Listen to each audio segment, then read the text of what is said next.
Hai, welcome to my channel. Jangan lupa like, share, komen, dan subscribe.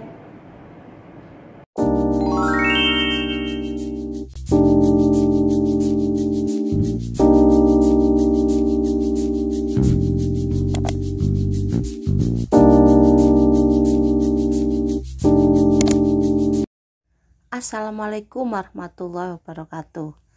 Alhamdulillah kita sudah masuk pada materi ke-10 mata kuliah ekonomi internasional.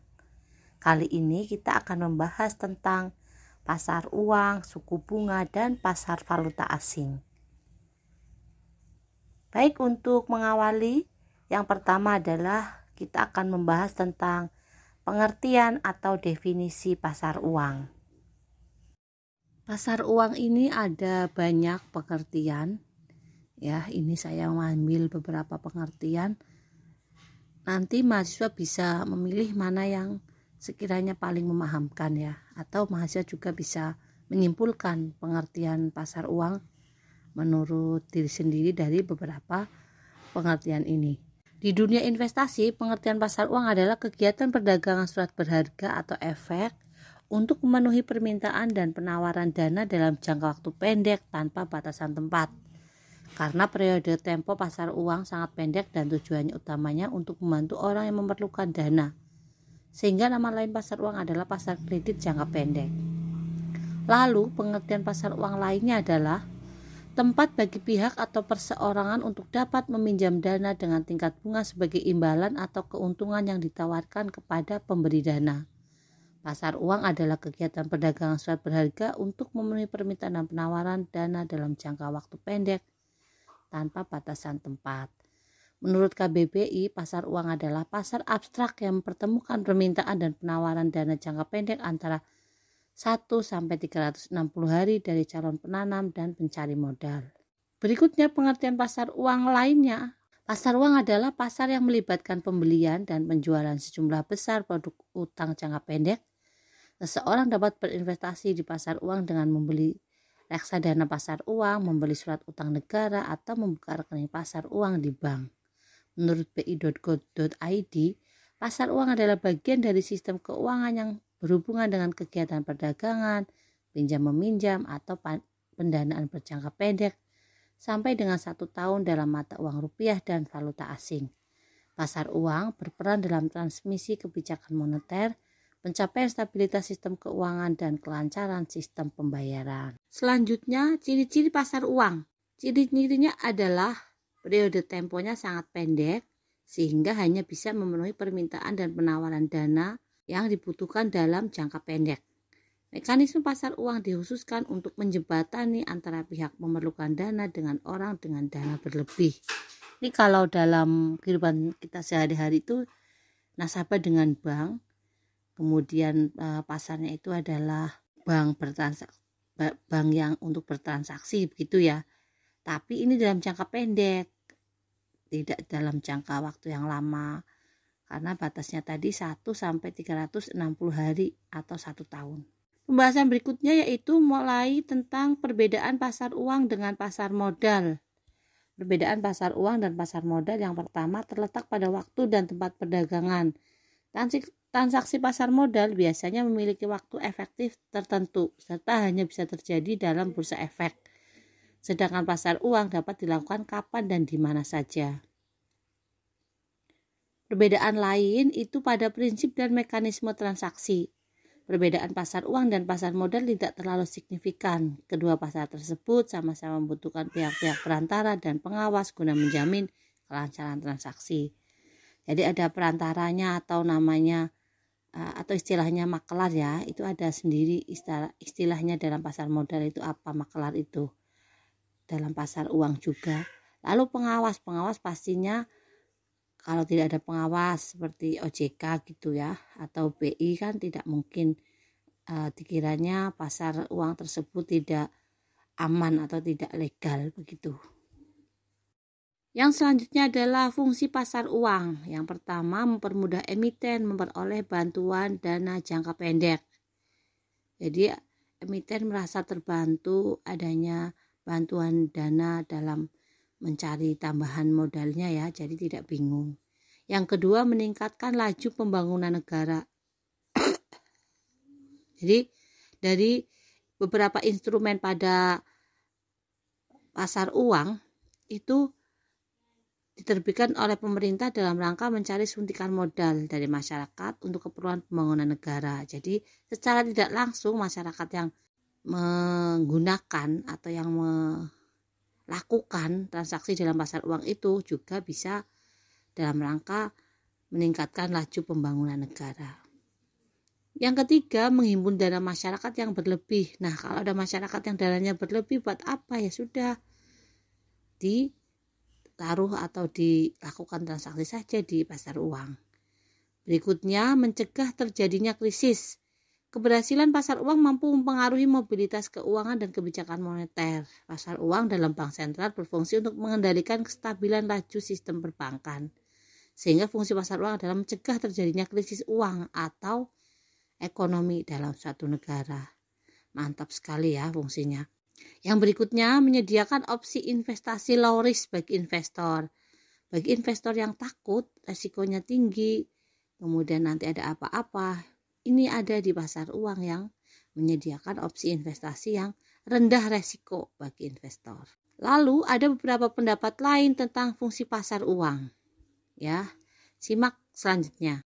Pendapat lain tentang fungsi pasar uang selain fungsi tadi yang saya sebutkan ya, ada fungsi pengendalian.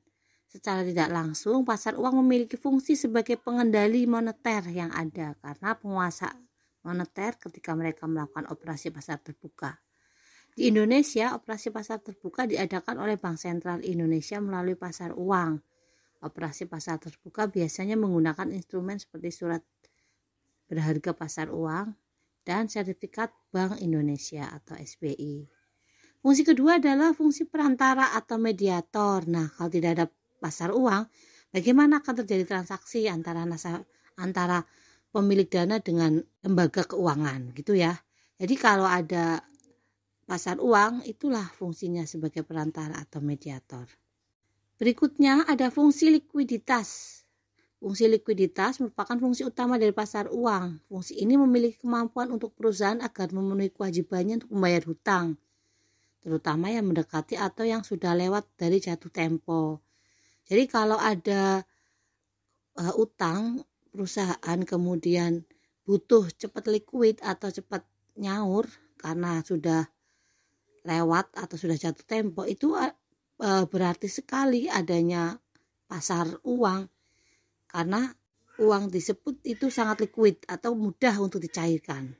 Jadi adanya pasar uang tersebut bisa membuat pencairan atau fungsi liquid atau uang yang cairnya lebih mudah itu terrealisasi di sini. Yang keempat ada fungsi modal. Pasar modal sebenarnya memiliki peran penting juga dalam perantara untuk menghimpun dana yang merupakan surat berharga dengan jangka pendek dari perusahaan atau individu untuk dapat diperjualbelikan. Pasar uang juga dapat menjadi sumber modal untuk perusahaan. Jadi selain pasar modal, pasar uang juga bisa loh sebagai sumber modal untuk perusahaan atau individu yang mau berinvestasi meskipun pasar uang ini dalam jangka pendek. Pembahasan selanjutnya adalah tentang transaksi yang terjadi dalam pasar uang. Apa saja transaksi yang ada dalam pasar uang? Yaitu ada pasar uang antar bank, jual beli sertifikat utang, transaksi sertifikat deposito, dan pasar valuta asing. Jadi transaksi-transaksi ini itu nanti kalau ada pendapat atau sumber referensi lain itu bisa juga yang menyebutnya sebagai instrumen pasar uang ya.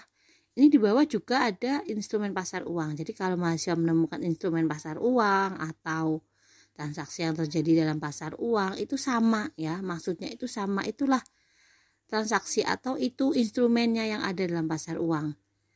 Kebetulan saya juga nulis buku di ekonomi makro itu tentang pasar uang atau liquidity of money ya, pasar uang dan pasar barang. Di buku itu juga menjelaskan tentang banyak instrumen atau transaksi yang terjadi di pasar uang. Jadi untuk yang makul kita ini, makul atau mata kuliah ekonomi internasional ini, tidak akan terlalu detail membahas tentang instrumennya atau macam-macam transaksinya, karena di mata kuliah lain sudah dibahas, sudah banyak pembahasannya. Jadi ini sekilas saja biar kita tahu apa saja transaksi atau instrumen yang ada di pasar uang ya. Jadi setelah transaksi-transaksinya, kemudian macam-macam instrumennya itu ada sertifikat Bank Indonesia atau SBI, surat berharga pasar uang atau SBPU, ada call money, ada sertifikat deposito, ada treasury bills, ada commercial paper, ada banker acceptance, ada instrumen pasar uang syariah. Nah ini yang syariah juga ada ya, nggak usah khawatir, ada sertifikat bank syariah, sertifikat Bank Indonesia Syariah, ada repurchase agreement atau repo, kemudian ada surat berharga syariah negara, ada instrumen pasar uang antar bank syariah atau PUAS, dan surat berharga lainnya. Ini nanti bisa dibaca sendiri ya pengertiannya, atau paling tidak sedikit penjelasan tentang beberapa transaksi atau beberapa instrumen yang ada dalam pasar uang. Berikutnya yang dibahas adalah tentang tujuan pasar uang. Apa tujuan pasar uang itu? Mengapa harus ada pasar uang? Kalau dari pihak yang membutuhkan dana atau modal, itu tujuannya untuk memenuhi kebutuhan jangka pendek, seperti menyelesaikan kewajiban, membayar utang jangka pendek yang akan segera jatuh tempo. Tujuan kedua, memenuhi kebutuhan likuiditas yang disebabkan karena terjadinya kekurangan uang kas atau uang tunai. Jadi kalau ada pasar uang ini, kebutuhan likuiditasnya terpenuhi, aman ya, tidak usah takut susah cair gitu. Yang ketiga, memenuhi kebutuhan modal kerja seperti biaya operasi, biaya operasional, upah karyawan, pembelian bahan baku. Yang keempat, sedang mengalami kalah clearing. Kalau kalah clearing itu pasti kan tidak dapat dana ya atau uang. Nah, bisa menuju ke pasar uang. Untuk materi clearing ini juga ada di mata kuliah lain, ada di mata kuliah lalu lintas pembayaran dalam dan luar negeri. Itu kebetulan saya juga yang mengajar, nanti itu akan lebih detail di sana. Salah satu jenis transfer ya ini clearing ini, tapi transfer antar bank. Tapi melibatkan nasabah juga. Lalu tujuan pasar uang dari pihak yang menanamkan dana atau modal. Yang pertama, memperoleh keuntungan dengan tingkat suku bunga tertentu. Yang kedua, membantu pihak-pihak yang mengalami kesulitan keuangan. Yang ketiga, spekulasi dengan harapan akan mendapatkan keuntungan yang cukup besar dalam waktu relatif singkat pada keadaan ekonomi tertentu. Berikutnya, ini ada sekilas saja tentang pasar uang syariah ya, seperti yang tadi di slide sebelumnya, itu ada pasar uang syariah. Ini sekilas saja karena nanti mahasiswa akan banyak dapat materi tentang pasar uang syariah, kemudian tentang pasar modal syariah, itu nanti lebih lengkap. Jadi tidak di mata kuliah ini hanya perkenalan saja. Pasar uang syariah itu seiring berkembangnya waktu mulai dikonsumsi, maksudnya mulai dipakai gitu ya oleh beberapa pihak sebagai sarana jual beli efek dengan sistem syariah. Pasar uang syariah adalah perdagangan surat berharga dalam jangka waktu pendek dengan menerapkan prinsip syariah sesuai agama Islam. Nah, misalnya dananya didapat dari mana, perusahaannya itu bergerak di bidang apa, kan itu ada kriterianya. Ada kriteria efek yang masuk ke efek syariah atau tidak dan sebagainya. Ini ada makulnya sendiri ya, nggak usah khawatir, nanti pasti dapat materi ini. Ini hanya sekilas saja biar tahu juga bahwa pasar uang itu juga ada pasar uang syariah. Berikutnya yang dibahas adalah suku bunga ya. Kita sudah mulai masuk ke suku bunga. Kalau yang tadi kan pasar uang semuanya ya. Yang ini suku bunga. Bu, kuliah di ekonomi Islam di FEBI kok ada suku bunga ya? Biar tahu, ini kan pengetahuan. Ekonomi internasional, kita kan belajar ekonomi internasional, tidak belajar ekonomi internasional syariah titik gitu ya. Nah, jadi kita tahu juga suku bunga yang ada di bank, suku bunga yang ada di Indonesia yang memang terjadi sehari-hari di masyarakat begitu ya, bahwa masyarakat juga sering membicarakan tentang suku bunga. Jadi jangan alergi ya, meskipun kita kuliahnya di sini di ekonomi Islam, tapi kita harus tahu juga untuk pengetahuan bahwa ada suku bunga. Yang pertama itu pengertian suku bunga bank. Suku bunga bank diartikan sebagai balas jasa yang diberikan bank kepada nasabah yang membeli atau menjual produknya. Bunga juga dapat diartikan sebagai harga yang harus dibayarkan oleh bank kepada nasabah atau yang memiliki simpanan, dan harga yang harus dibayar oleh nasabah kepada bank jika nasabah yang memperoleh fasilitas pinjaman. Gitu ya, langsung tahu ya, arahnya langsung tahu itu bunga bank. Lalu berikutnya adalah tentang jenis bunga bank. Apa saja jenisnya ya yang ada di bank yang ada di negara kita? Yang berikutnya itu jenis-jenis bunga bank, nanti bisa dibaca sendiri ya karena ini materinya sangat banyak, slide-nya juga banyak. Nanti bisa dibaca sendiri jenis-jenisnya. Ini ada suku bunga tetap atau fix, kemudian ada suku bunga mengambang atau floating. Yang ketiga ada suku bunga flat, yang keempat ada suku bunga efektif, dan yang kelima ada suku bunga anuitas. Semuanya ini ada di perbankan kita ya, di bank konvensional. Biasanya suku bunga ini mengikuti atas kemauan nasabah, pilih produk bank yang mana. Nah itu nanti berarti cocoknya pakai suku bunga yang mana. Yang berikutnya itu valuta asing. Kita sudah mulai masuk ke valuta asing ya, karena tadi pasar uang, suku bunga, sekarang valuta asing. Apa itu valuta asing? Valuta asing sering disebut juga falas ya, jangan lupa kalau falas itu berarti valuta asing. Merupakan mata uang yang dapat dengan mudah digunakan dan diterima dalam dunia perdagangan secara internasional. Untuk transaksi dalam negeri, mata uang asing ini tidak dapat berlaku sebagai alat transaksi yang sah, tetapi bisa digunakan untuk transaksi dan keuangan di internasional. Dolar Amerika atau US dollar merupakan valuta asing yang paling sering digunakan secara internasional saat ini. Salah satu bentuk devisa termasuk valuta asing juga.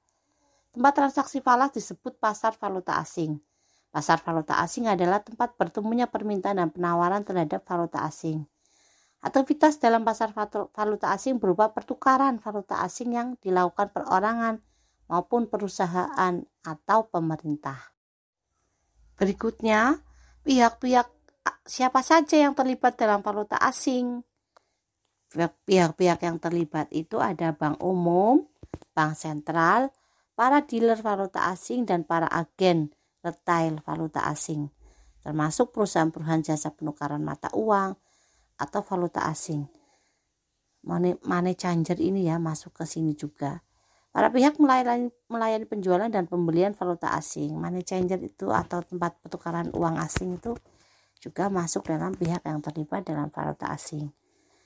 Lalu jenis-jenis pasar valuta asing ini banyak sekali ya, nanti mahasiswa bisa baca sendiri keterangannya. Sudah saya sertakan di PPT. Untuk jenis pasar valuta asing itu ada pasar spot, ada pasar forward, ada pasar futures. Selanjutnya yaitu pasar opsi atau option market. Itu untuk jenis-jenisnya. Lalu yang berikutnya itu fungsi pasar valuta asing. Apa fungsinya ada pasar valuta asing ya? Yang pertama, transfer daya beli. Fungsi utama dari pasar valuta asing adalah transfer daya beli dari satu negara ke negara lain dan dari satu mata uang ke mata uang lain. Jadi benar-benar ada transfer ya, daya belinya itu ditransfer atau dipertukarkan. Daya beli untuk mata uang asing antar negara itu ada di fungsi pasar valuta asing. Yang kedua, pemberian kredit perdagangan internasional. Sebagian besar tergantung pada fasilitas kredit. Ada pemberian kredit perdagangan internasional ini melalui pasar valuta asing. Misalnya negara kita mau utang berapa, yaitu bisa melalui pasar valuta asing. Yang ketiga, penyediaan fasilitas lindung nilai pasar valuta asing. Jadi lindung nilai atau hedging ini juga mengacu pada perlindungan resiko ekspor dan menyediakan mekanisme bagi eksportir dan importir untuk melindungi diri terhadap resiko fluktuasi nilai tukar. Kan takutnya nilai tukarnya berfluktuasi ya, atau fluktuatif, naik turun. Jadi ada fasilitas penyedia lindung diri atau hedging di pasar valuta asing. Jadi nggak usah khawatir kalau ada fluktuasi. Berikutnya, fungsi berikutnya, alat pengendali kurs. Ya, kalau tidak ada pasar valuta asing, siapa yang mengendalikan kurs? Berikutnya, alat mempermudah perdagangan internasional, ya, agar perdagangan internasionalnya lebih mudah, tidak terkendala karena hanya perbedaan kurs. Yang berikutnya, fungsi berikutnya adalah alat tukar internasional. Ya betul, nanti kalau alat tukarnya itu tidak ada, tidak mungkin terjadi perdagangan internasional. Makanya menggunakan falas ini atau valuta asing. Yang berikutnya alat pembayaran internasional. Nah, yang ini juga penting, sebagai alat pembayaran menggunakan falas. Ini sekedar pengetahuan ya untuk saya, untuk mahasiswa atau yang melihat tayangan ini, bahwa valuta asing atau perdagangan valuta asing itu memiliki zona atau ada 3 segmen utama ya. Yang pertama itu zona Asia Australia yang terdiri dari Sydney, Tokyo, Hong Kong, Singapura, dan Bahrain, dan waktu mulai dari jam 7 sampai jam 14. Ini ada jamnya memang biar nggak tabrakan ya, biar nggak crowded. Sudah ada bagian-bagiannya atau ada segmen-segmennya. Yang kedua, zona Eropa yang terdiri dari Zurich, Frankfurt, Paris, Brussels, Amsterdam, dan London. Dengan waktu mulai jam 13 sampai jam 23. Ini kalau diwebkan ya, waktu Indonesia Barat.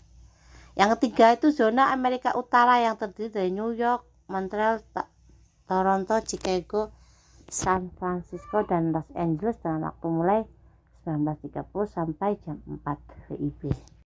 Pembahasan berikutnya adalah siapa partisipan atau pihak yang terlibat pada pasar valuta asing. Pasar valuta asing dapat dipandang sebagai pasar 2 lapis. Lapisan pertama adalah pasar grosir atau antar bank, dan lapisan kedua adalah pasar retail atau klien.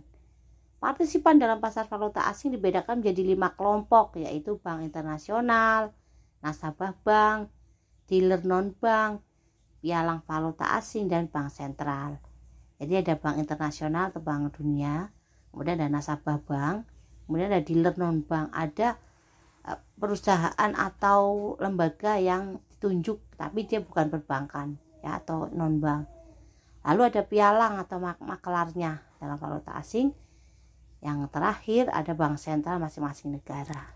Berikutnya yang dibahas adalah jenis transaksi valuta asing. Apa saja jenisnya? Ini hampir sama dengan tadi ya, yang transaksi yang di atas yang ada spot, forward. Ya, tapi yang dalam valuta asing ini hanya ada 2, yaitu transaksi spot dan transaksi forward. Transaksi falas disertai juga kewajiban dari kedua belah pihak, pembeli dan penjual, untuk bisa saling menyerahkan mata uang yang mereka miliki dalam waktu maksimum 2 hari kerja setelah adanya kontrak. Spot itu kan semacam on the spot, berarti tiba-tiba ya saat itu juga. Nah, tapi ini ada batasnya, maksimum 2 hari, hanya 2 hari, jangan lewat dari waktu itu.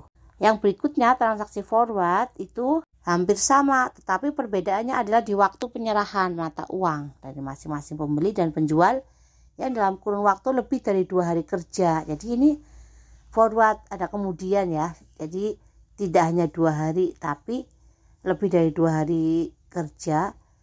Ini memiliki arti bahwa serah terima dapat diselesaikan dalam kurun waktu berbeda-beda. Contohnya 1 hari, 1 minggu, 1 bulan, 6 bulan, ataupun 1 tahun setelah value spot. Ya, kalau spotnya sudah 2 hari ya berarti setelahnya. Ada juga yang 1 hari langsung selesai setelah batas 2 hari tadi. Yang terakhir, kita akan melihat jenis transaksi yang dikelompokkan secara rinci. Selain jenis transaksi tadi yang spot dan forward dalam transaksi falas, kemudian perbedaannya di waktu 2 hari dan lebih dari 2 hari, ini ada jenis transaksi yang dikelompokkan secara lebih rinci dari spot dan forward, yaitu ada funding, ada pinjaman falas. Jadi negara meminjam valuta asing untuk kebutuhan cash flow biar keuangannya itu tetap mengalir, tetap arusnya itu tetap bagus, lancar. Yang kedua ada investasi, itu komersial, property and portfolio investment. Jenis investasinya ini ada komersial, properti, dan portfolio investment. Lalu yang komersial itu impor ekspor, traffic modal, dan traffic jasa. Jadi ada jenis transaksinya itu komersial, yang di dalamnya itu ada traffic modal, ekspor impor, dan traffic jasa. Yang berikutnya ada hedging, hedging atau lindung nilai ya. Keperluan hedging atas resiko dari perubahan kurs falas. Yang tadi dibahas bahwa ada takut mengalami fluktuasi, jadi harus ada lindung nilai. Nah, ini ada jenis transaksinya yaitu hedging. Yang terakhir itu ada individu. Individu itu siapa saja yang orang-orang yang bertransaksi ini, yaitu turis dan kebutuhan-kebutuhan individu yang lain. Demikian tadi penjelasan saya tentang mata kuliah ekonomi internasional untuk tema pasar uang, suku bunga, dan pasar valuta asing. Semoga bermanfaat untuk kita semua, semoga memahamkan untuk kita semua. Mohon maaf bila banyak kekurangan. Wassalamualaikum warahmatullahi wabarakatuh.